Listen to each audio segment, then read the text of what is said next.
Constructing your life is about much more than just building a bank account. Each week, join real estate entrepreneur and mindset coach Austin Linney as he interviews guests who are constructing their dream lives and impacting the world around them on a daily basis. If you're an entrepreneur or wanting to start a business, or you just want to hear motivating stories of how others have overcome the odds, you are in the right place. And now for your host, Austin Linney. I forgot the name of my podcast. I'm totally leaving that in because that was so funny. I'm like, what am I doing? What am I doing? No, who am I? It's been so long. Construct Your Life, Austin Linney. It's been so long since I've chatted with you.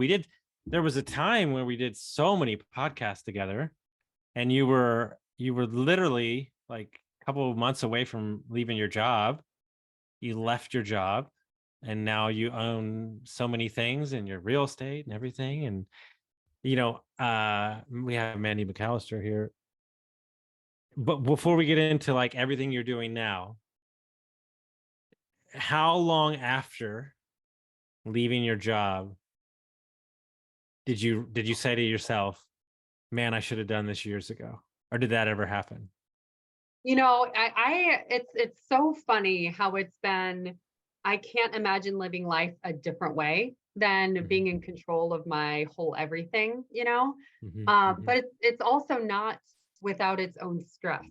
I don't think everybody that, it looks like this glorious road, it's sometimes painted as this meadow in which you skip in slow motion. Have you ever met my coach, Omar Pinto? I have not. No. So he has the greatest explanation of what entrepreneurship is like. He's like, so look, you there's this beautiful table. He's like, you sit down at this beautiful table and you got your nicest suit on, you're ready to eat this amazing dinner. And he's like, then they put a bowl of shit in front of you. And he goes, you stomach that first bowl. And he goes, they take that bowl away and they put another bowl down. He goes, that's entrepreneurship. That's fair. That's actually very spot on. It's a wonderful. But what you're describing, if I may, is you were so done for so long that when it happens, you don't know the life before that. I can't imagine looking back. I absolutely can't imagine looking back. And actually, it's funny, in one of our conversations on one of those podcasts that we recorded, you said something that you say to your coaching clients that, oh, you're making 60 grand in a year, like go flip a house. That'll make you 60 grand, like it's such a rewiring of your brain that if I get to a place where I'm like, I don't know, is this stress the type of stress that I want? Well, no, like go do any of the 100 things that you know how to do to make money if what you want is more reserves, So it's just a completely different rewiring of my brain. You help women and I help people, and I've coached long enough and you coach. I would say, barring victimhood mentality, the hardest thing that I work on day in and day out is the transition of the mindset from W-2 to business owner. The identity shift there it's like the Grand Canyon. And I'll say too, I run into a lot of people where, I hit the point where I could make this leap. I now have the things that I needed to see to be willing to take this leap and bet on myself. And in so many cases, you end up hearing that an external force caused that, like a layoff happened. Okay. Or mine, for instance, my story is my real estate coach does boot camps, and he had me on a panel, and I had just hit the cash flow that I wanted to see in my portfolio to be willing to tender my resignation to medical device. And it just so happens that one of the 900 people in his audience was a colleague. We were same level, just kind of different divisions. And then I say out loud, I hit the cash flow I need to see to retire. Don't sell me out, Jim. And then literally a bunch of weird stuff happens. And now poof, 4 weeks later, Jim is my direct boss. Oh. So Jim comes to me and says, hey, Mandy, was that for real?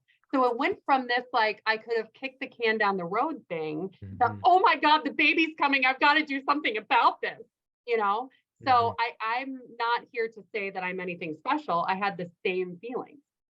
Well, to hit on that point, either you make the decision or life makes the decision for you. 100%.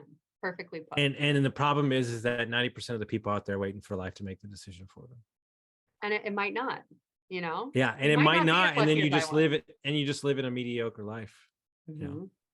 like Totally. I was talking to a guy the other day. We were at a big small business meetup in Dallas, and he said, "I'm listening to you," and he's like, "The way that you say you're going to take your private equity firm to $1 billion is like you're buying a thing of milk." He said, "You just say it and you don't care." I Mhm. said, "Look, it's not that I don't care. I was like, the vision is so firm and Mhm. what we're doing, and I just don't give a fuck anymore.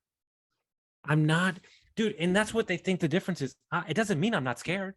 Look, I'll Mhm. be 100% frank. As we're recording this today, the way I've described being the CEO on site for the first day at our company with 30 employees, I feel like I just became the president. And they handed me a bunch of files that I didn't know were available. And they go, "Oh, here are the bodies. Good luck." And it's like the gravity of the situation is hitting me now. And the purpose, instead of cowering in that moment, Mhm. I say to myself, the assignment Let's is go. understood. Yeah. Yes, I am in a very similar circumstance. yes, you The are. chance to Yes. take the reins of GoBundance Women, this I joined this tribe as a member because I sought out camaraderie. I sought out connection with Mhm, other women who wanted more from their lives in every facet.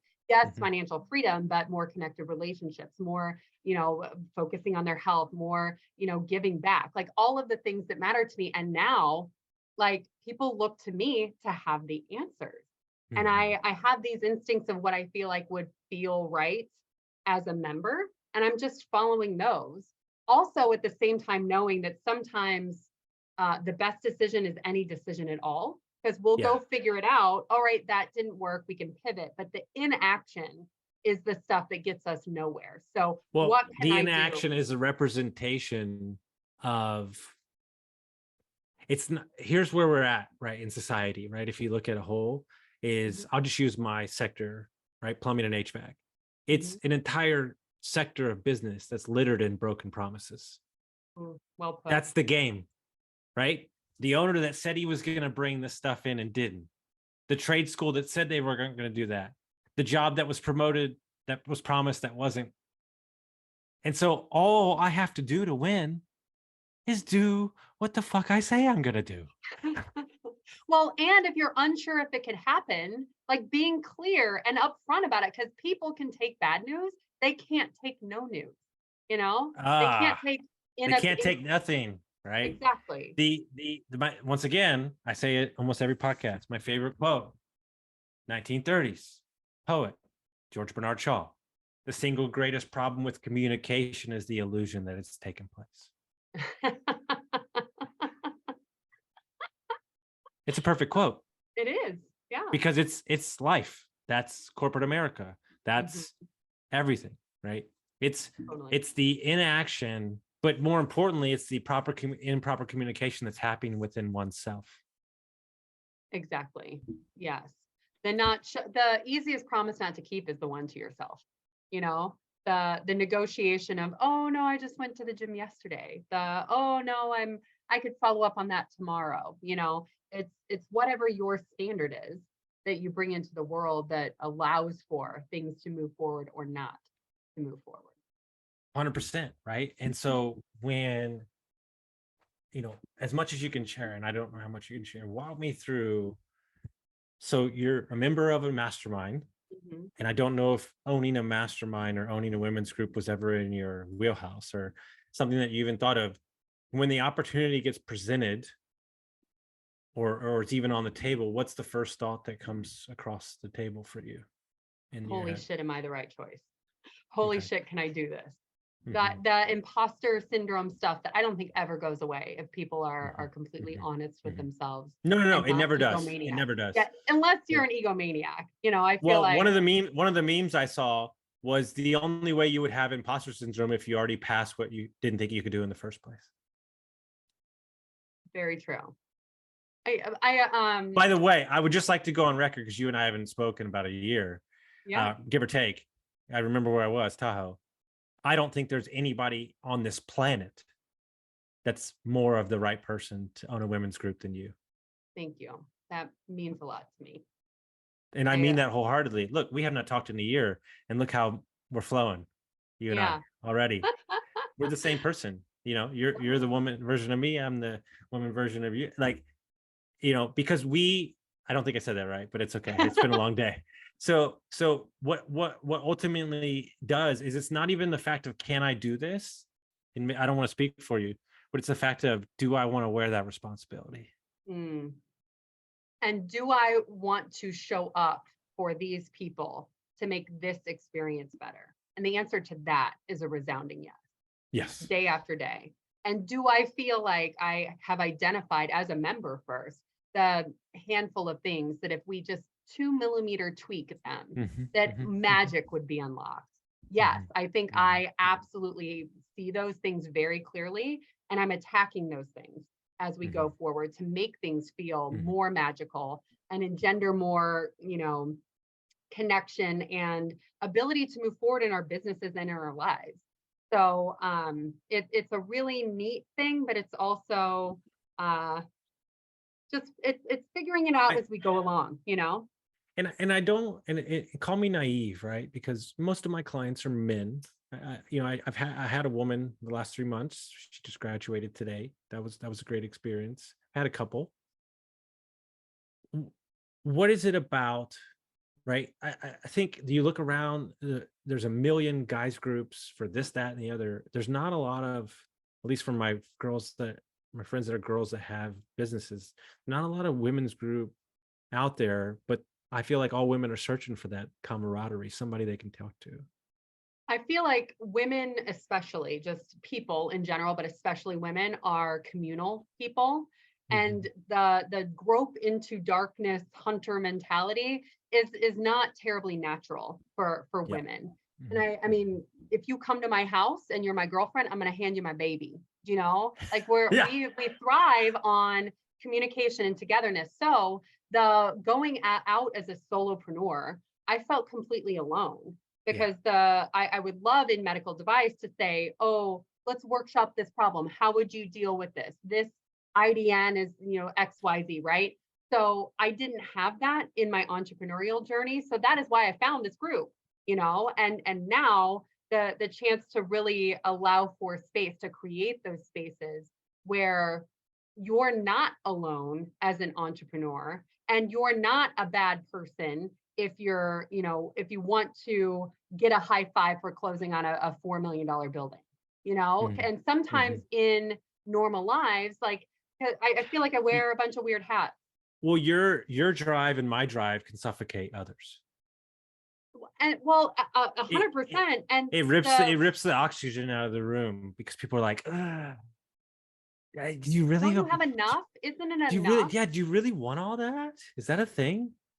And it's but like, I crave impact. I crave impact, 100%. and I get that every day, dude. I'm trying to talk to everybody, right? Like, and what I'm excited about the most, right? And look at your group, and like, I would love. It's kind of, let's just say, ideas kind of float around. Some guy posted on Twitter. They were like, I'm sure a lot of young guys would love to shadow you, as CEO at the company on site. And I was like, oh, that's a thing? Like, bring 15 dudes. I'm good. Like, that's amazing, right? Because that's like, I was like, oh my God, I would love that experience if I was starting out. Have you read The Third Door? Yes. Yeah, it's like that whole his episode with Aubrey Marcus was who? Edmund, I don't know, some podcast. I was like so blown away with like that episode, but then I read the book. Yeah, it was pretty crazy. How did you get to be the guy who shadowed the CEO? Because I asked. That is the whole, like, how do you find that third door rather than waiting in line? You do it by asking questions that people aren't asking. So yeah, no, I hope that you should get 15 people to shadow you in your current role. I mean, I think to myself, oh, 20-year-old Austin would have just ate that clean up, right? And so you've got all these women, you've been a part of the group, now you're the owner. Give me one or two things, if there's a woman or a man listening that running a business that's thought about joining a mastermind but circled around it or never did it. I know masterminds changed my life, I'm sure they did use. What would be your advice to them, and what they should be looking for, but more importantly, you're not selling yourself, but should they? Yeah, I mean, I'm the customer of the mastermind. I'm going to speak to it from that angle. You've heard the quote that if you want to go fast, go alone. If you want to go far, go together. I really believe that my best ideas have happened because I'm next to people who think bigger and more differently than I do. So being in that community of big, different thinkers has really been the thing that has propelled me into success in entrepreneurship and otherwise. But I also feel like there are, and I have been involved in different masterminds, and you got to be very clear on what is this group and what are they not.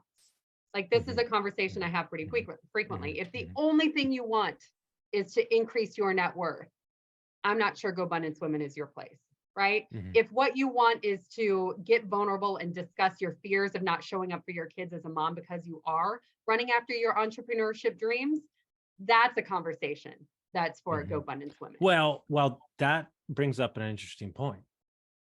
And I'm not saying I have clients, they all have kids. I don't have kids yet. And I'm very adamant. I'm not a mom or a dad, but I'm very adamant that the true thing that your kid seeks from you is for you to never stop chasing your dreams as a parent. Totally agree with that. 1000%. And also, I'm showing him this example of what's possible. However, when you are in it, like February is a cluster for me. We're running an event in Sedona, and then I get to be MC of another event in Houston, and I am gonna be on a plane, and my kid's gonna be with other people, and that's gonna suck, and that's gonna be hard when I'm in it, but it's me chasing my dreams. It's me pounding the table for, this is what a better life looks like for people who are in my mastermind, who are investing with me, who are my child, that we're all trying to grow this better life in this right way, or whatever feels right. So I promise I wasn't going to make you cry, but this might. Okay.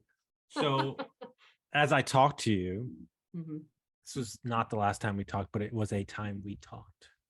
And I was in a transition, we'll just call it a different season of my life, where I was struggling and I was grasping. And all you said to me was, okay, stop. Go read the Surrender Experiment and don't talk to me till you do that. And in that moment, in that season, the amount of stress and force that it removed from my vision, I think is the reason that I'm sitting here today in the situation I'm at. And it was just one of those poignant times in a moment that a book does what it does for you. And so I just wanted to thank you for seeing what I needed and giving it to me. Oh, I thank you for that gift. I feel like the world puts people, books, things, exactly what they need in the right spot, but you have to be quiet enough to notice them. So high five to you for being quiet enough in your experience to take what you need. It had shown up enough. It had bopped me in the head enough to know that when somebody, it was time, I think that's an interesting thing about books. And, we're in a world, right, where there's a million podcasts, there's a million books, there's a million things. And I think I've got to a place where I can't read all the books, can't listen to all the podcasts, but I have to believe that when the message is needed, it shows up right in my time. 100%. The guy in the audience, when I announced that I had the cash flow I needed, I would still be a medical device rep if I didn't have that gift from the universe. I wouldn't have had the bandwidth to be able to take on this new role if I were still medical device, So the world has lined up exactly the way that I've needed it to. I just am paying attention enough. I'm not so hard charging and sure that no, put your nose down, don't listen, just run, that I'm able to notice when things require a pivot, require that new energy. The amount of confidence in your voice, your presence, your energy, the bite with your action is night and day from who I saw a year and a half ago. It's just the steps are so firm with you. I can feel it. And it's just great to see somebody grow and become who and continue to grow to always what they knew they would be and more. Thank you, Austin. I feel like everybody's on the same journey. It's just one foot in front of the other. And you know, when I do a lot of coaching on small multi-acquisition, because that's kind of what bought my freedom. You know, the thing I always say to those folks that I help out is, if you're going to be busy, you're going to get busy climbing a ladder. You got to make sure that that ladder is up against the right wall, because you could ascend, you could succeed, you could do all of the next right steps towards whatever thing you want to run after. You better make sure that you've begun with the end in mind, because if that ladder's up against the wrong wall, you will have done all that for naught. You know, so just how do you find the wall? I feel like that, again, it's just a getting quiet. Like one of the exercises that really helped me get there, that I've advised some other people to give it a try, is get really quiet. Spend some time designing your perfect day. Like when you wake up, what does that look like? What do you smell? What do you feel? How is the energy? Who is around you? What's happening outside, right?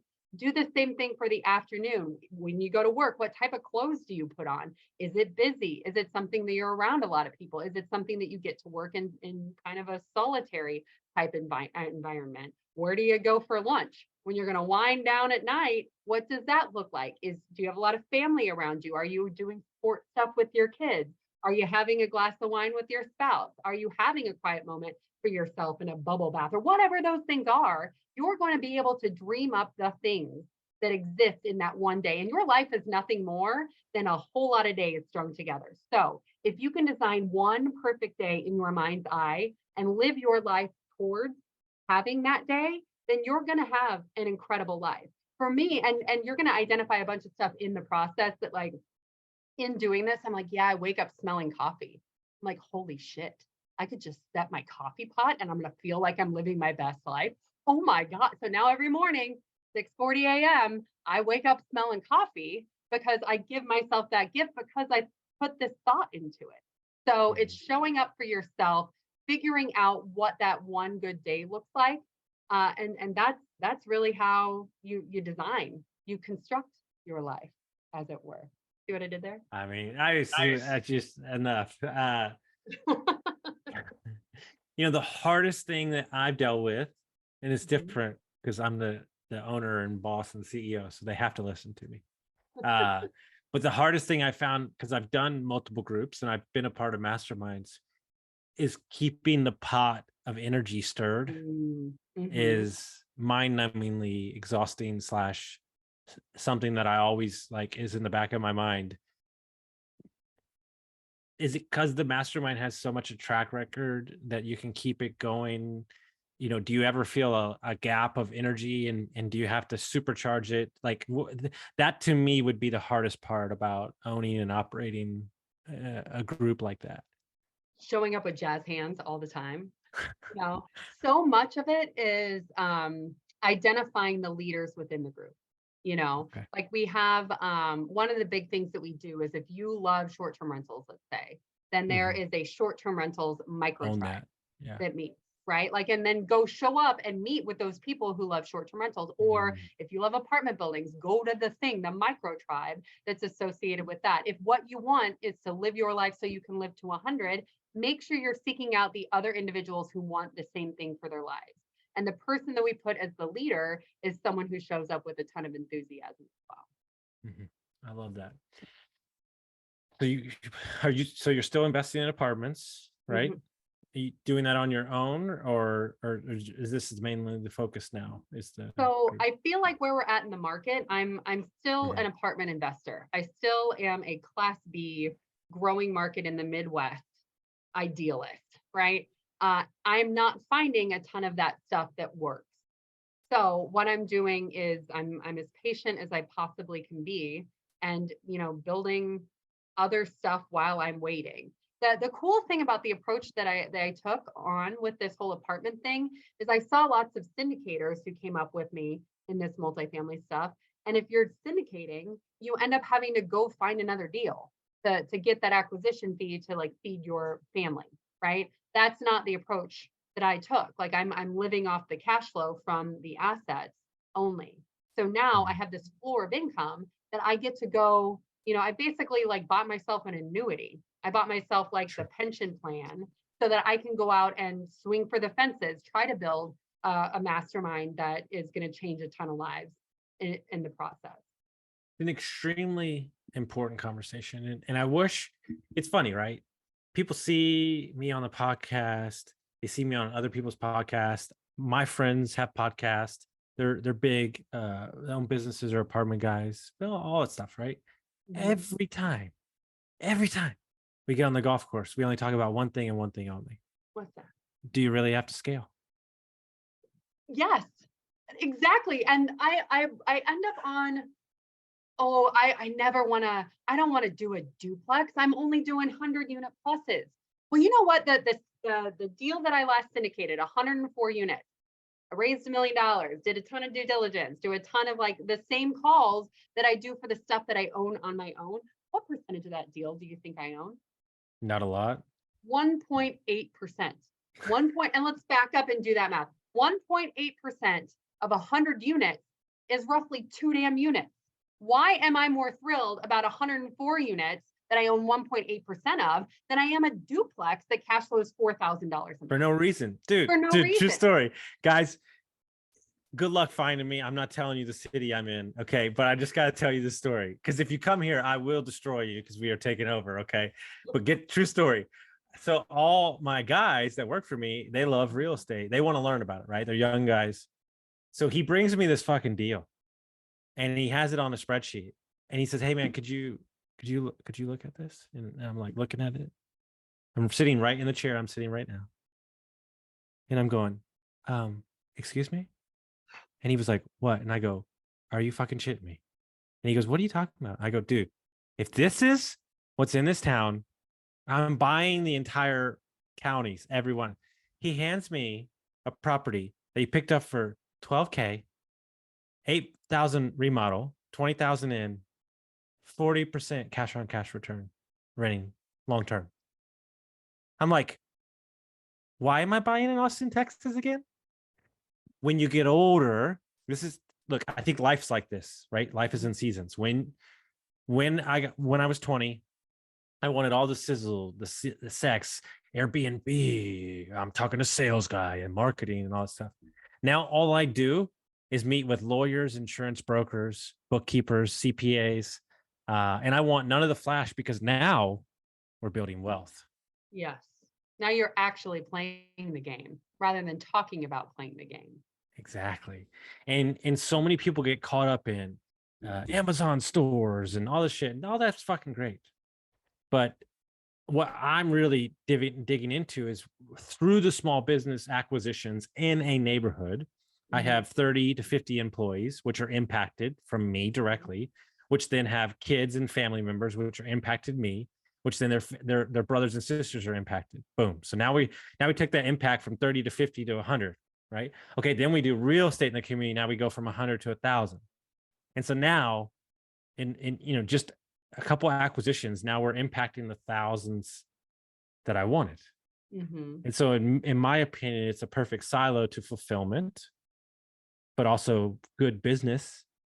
And so like I've kind of found my sweet spot of like getting exactly what I need to be fulfilled as a person, and the creativity of small business and shaking hands and meeting people. I love it. And so like now we're kind of hitting, and you of all people will really respect this. two mindset shifts for me in the last 90 days that changed my life for the rest till I'm on this planet. One was I'm no longer going to look at real estate as a way to get rich. Now it's only something that I do because it enhances my life in the long term. Meaning I'm going to go buy businesses, then invest in real estate, not buy real estate, invest in business. That's the first point. Okay.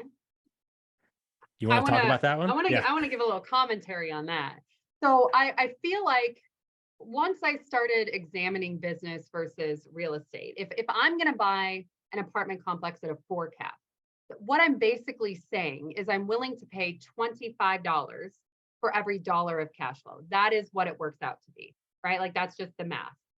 If I'm going to buy a laundromat, I could, for that dollar of cash flow, basically pay $2 rather than $25.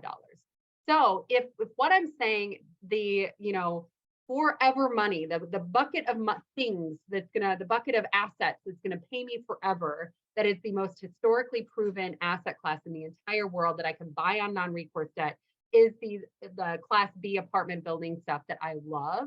That's my end game. That is my forever money bucket. However, if you're going to invest, $200,000, $300,000, $400,000 a pop into these in order to get into them, if you're your friend Mandy, you're going to run out of money real quick, right? So what do I need in order to continue to fill up this bucket? It's an engine for cash flow. So why would I pay $25 for a dollar of cash flow to make an engine when I could pay $2? Or I don't know what the multiplier is for HVAC. Alex Hermosi said that there's no place in the world, no matter asset class, doesn't matter, where you can make more tax-free income than owning your own business. I completely agree. And Layla, because you can pull levers, right? You can pull levers, you can move, right? And I'll do simple math for you because trust me, I've been swimming in the deep end for the last 9 months. It is crazy town when you really dig into this stuff. But long story short, okay, so let's say that you buy. So here's where it gets fun. I'm going to give you a quick masterclass on EBITDA and SDE. So different metrics of cash flow and EBITDA, by the way, is net cash flow, guys, create different markers, right? And so let's say we buy a business for $700K net cash flow that it trades between a 3 to a 4 multiplier, okay? Once that cash flow gets above 2 million, it sells at minimum for 10x. So all I have to do, right? So think about that, guys. So if I have $2 million business, it sells for 10x, but I'm buying it at a 3 or 4. So all I have to do is create another 1.2 million, 1.3 million, and I've just 7x'd, or, give or take, depending on cutting budgets, stuff like that. That's when it gets fun. That's when it gets crazy, right? And here's where it gets wild. So if you go, I'm hearing some HVAC companies trading at 20 and 25x. It's really not that hard to understand. And now you're buying. So we're, unlike other private equity groups, we're buying the real estate with the company, which the one up here is 15 acres. And guess what we're doing? Doing a large scale storage development facility on 8 acres that's going to pay for the business itself. Very smart. In terms of finding where the multiplier changes, it's typically between 1 to 2 on sector, but when you get above 2 million or 1.5 million, that's when it starts going crazy. Is that something a business broker could guide me on? Correct. And we're also launching a mergers and acquisition company, so we'll be your business broker. Very smart. So that's number one. So guys, to recap, I'm no longer going to use real estate to win the lottery. I'm going to buy businesses, build businesses to create cash flow to then go invest in real estate long-term. And real estate's going to be my wealth creation. Okay. Now, here's the one that I think is going to sit in your brain and spin around for the next 48 hours because you're going to fall in love with it. Okay.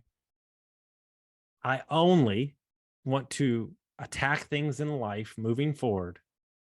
I will only run races that I cannot win. Okay. And let me extrapolate. The reason I love small business and buying businesses is I'm making up the terms and the structure and the owner financing just out of the air. I get to make it up. I get to be creative. I get to think of different ways to do it. I'm never going to win this race. And so what I mean by that is think about cycling. The reason type A's love cycling is because you can always be faster. You can always be smoother. You can always be quicker. You can always do all these things. So I realized that the reason I got bored with certain things is because I was running races that I would already win in the first 3 months. Like a video game, I can beat it in a week, I put it down. And so I only want to run races in this life that I can't win. And one of those races is impacting people. There's always another one. There's always a cashier. There's always another human. And you know what my plumber said to me, who's going to be our future COO? He texted me, and I'm not going to lie to you, like it fucked me up for like 24 hours. He said, Austin, have you taken a minute and understood how many people are going to be affected for the positive, that you just so happen to buy a company in the middle of nowhere, and their kids are going to be a better mindset, and they're going to be better for it, and this person's going to be better for it. The guy at the Verizon store in town is listening to my podcast. You know, he's a 19-year-old kid, like, and it's like, oh, okay. So this is just not about buying. And don't get me wrong, we're gonna make money, but it's like number 10 on my list of things I care about. And so when you start playing games of that, and when you start constructing it and mind hacking, as I call it, and figuring out different ways to stay motivated, just so we're clear, it's going to be -3 on Friday. Oof. And it's cold, right? It's -10 in Chicago. My partner just told me, right? Yeah. Those are the days that you don't want to get up. But when the why, when the reason, it's because I need to show up for those other people, it's easier to flip it on. Totally agree.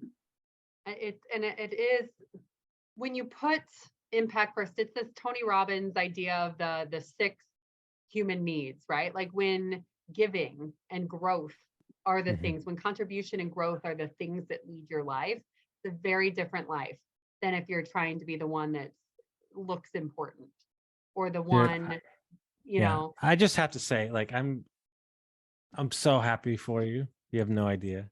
Like, it's just, guys, it's different. Like, this, the reason I do this podcast is because, like, I view it as a great marker.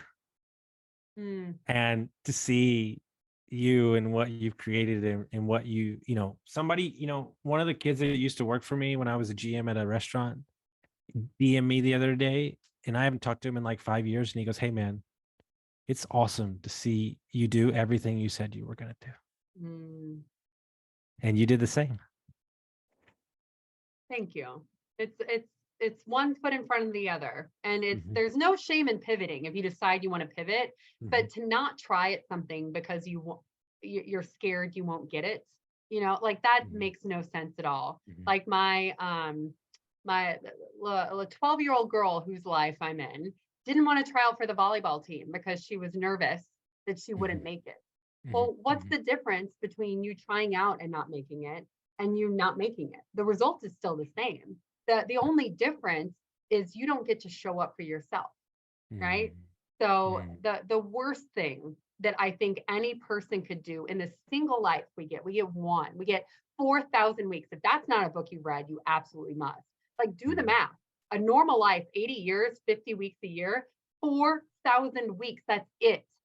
What are you going to do that is going to leave your mark on this world? Because you don't got a lot of time, you know? I'm not going to talk anymore there. So if people want to find out the group, they want to find out what you got going on, how would they do that? Sure. GoBundance Women is the GoBundanceWomen.com is the mastermind. And the stuff that I'm up to, kind of general keeper of all of the things Mandy, is MandyMcAllister.com.